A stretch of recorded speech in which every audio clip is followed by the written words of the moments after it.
Do you feel like you're stuck in the same season and whatever you do, you cannot seem to get your way out? The Bible says in the book of Numbers chapter 20 that Moses and Aaron are with the children of Israel and they are in the wilderness experience. And the people come against Moses and Aaron and they say, listen, we're thirsty, our animals are thirsty, and we are going to die if you do not do something for us. So the Bible says that Moses and Aaron go before the Lord and they inquire of the Lord what they should do. And the Lord gives Moses very clear instructions on what he should do and how to follow them. And I want to show you what the Bible says here. In verse 6, the Bible says, so Moses and Aaron went from the presence of the assembly to the door of the tabernacle of meeting, and they fell on their faces, and the glory of the Lord appeared to them. If you are stuck in a season and you cannot find your way out, the first thing you should do is you should be approaching the Lord and finding out what He would have you do. This life that we live, we cannot merely guess our way through it if we want to be obedient to the Lord.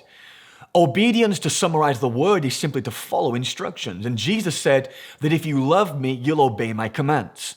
So to go before the Lord and inquire of Him, what would you have me do, is to be obedient to God and therefore demonstrate our love to God.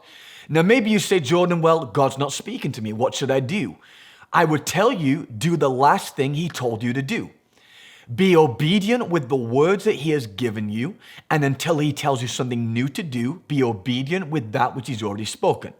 So here we find that Moses and Aaron have a problem they're facing. They're in a season of wilderness experience that maybe you're feeling today, or maybe you're experiencing that yourself. And they go before the Lord and they inquire of the Lord.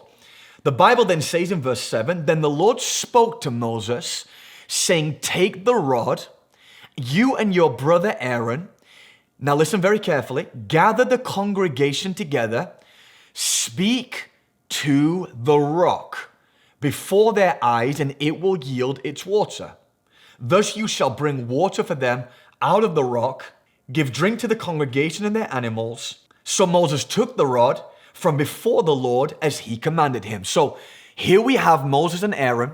They have gone to the Lord. They have received instruction from the Lord, and then they must carry out what God has told them to do. Now, when God gives you instructions, friend, I have discovered in my life there are two things that are very important to do.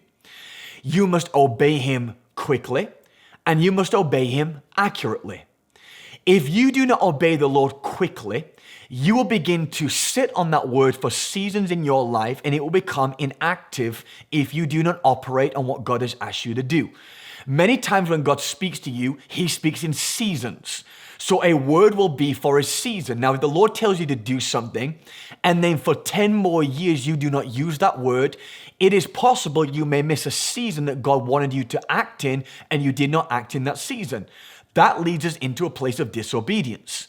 The issue is that many Christians procrastinate and they wait and hesitate on what God has asked them to do, and they are waiting for God to give them something else. And the Lord will often remind you, I have given you a word, you're not obeying what I've asked you to do. So to obey the Lord quickly avoids giving the enemy room to talk you out of what God has asked you to do. Secondly, to obey Him accurately is so very important. God is a God of details. When God speaks, He does not waste words. It is imperative, friend, that when the Lord speaks, I often take the habit of I will write down immediately after the Lord speaks to me, whether that is in my prayer closet, through the scriptures, through a man or woman of God. I don't want to miss a single word of what God has said to me. I want to obey Him as accurately as I possibly can. So Moses and Aaron have received the word of the Lord after going to the Lord, and now they must carry out what God has asked them to do. Here's where we find them in verse 10. And Moses and Aaron gathered the assembly together before the rock, and he said to them, hear now, you rebels, must we bring water for you out of this rock? Now let's stop there for a second. Go back to what the Lord told them to do. Take the rod, this is in verse 8. You and your brother Aaron gathered the congregation. They did that very well. They gathered the congregation. Speak to the rock before their eyes, and it will yield its water. Nowhere did the Lord ever tell Moses to speak to the people. There was no instruction from God to ever even address the people. The Lord simply said, gather them together, but Moses took the liberty of speaking to the people. Now, I cannot tell you affirmatively why he did that, but I can suggest to you. We know that Moses and Aaron had been almost persecuted by the people because they were dying of thirst. Now, you would think that somewhere in their vernacular, there would have been an expression of gratuity to Moses and Aaron. You have been so good to us. You have led us. You have avoided a million problems for us out here. But would you mind if talking to the Lord would get us an answer to this problem? But that's not how they did it. They came against them and almost blamed them for the problems they were going through. Must we remind ourselves that they literally rescued them from slavery? They have seen the wonders of God. They have had manna fall from heaven. God has done a lot for them at this point through the hand of Moses. And now they come and they complain against Moses. So could it be that Moses' frustration with the people caused him to disobey God? Do not allow your frustration with a people or a season to prevent you from accurately following what God has asked you to do. You cannot allow your emotions and your feelings to get in front of obedience to God. The Bible goes on to say this. Then Moses, verse 11, lifted his hand and struck the rock twice with his rod, and water came out abundantly. The congregation and their animals drank. Now let's break this down. There's a lot to unpack here. Moses lifts his rod, strikes the rock twice, and water comes out. Now you say to yourself, well, I don't see anything wrong here. The people were thirsty, Moses performed a miracle, and the people's needs were met. What is the issue? The issue is Moses did not obey what God told him to do. Look what the Lord said to him to do. Speak to the rock before their eyes. Now, the Lord did say, take the rod in verse 8, but he never said to use the rod. So why does Moses almost seemingly deliberately disobey God and not follow the instructions of the Lord? I would like to suggest to you why I believe he did that. Until this point in his life, as it pertains to the rescuing of the children of Israel, the rod had always worked. It was the rod that turned into a snake. It was the rod that was placed in the Nile and it turned to blood. It was the rod that was stretched over the Red Sea and it parted. It was the rod. Continually, throughout the whole scriptures, the rod had always worked. And now we see him using a resource that has worked in a previous season, and Moses uses it to try and bring him into his next season. But friend, God will not always do things the same way. Now you say to yourself, well, does the Bible not say that God is the same yesterday, today, and forever? Absolutely. The nature of God remains the same. But how God carries things out in our life will constantly change from day to day and season to season. Does the Bible not tell us, behold, I do a new thing? So God remains the same, but the way he operates and carries out tasks in our lives differs in order that we may continually trust him and depend upon him.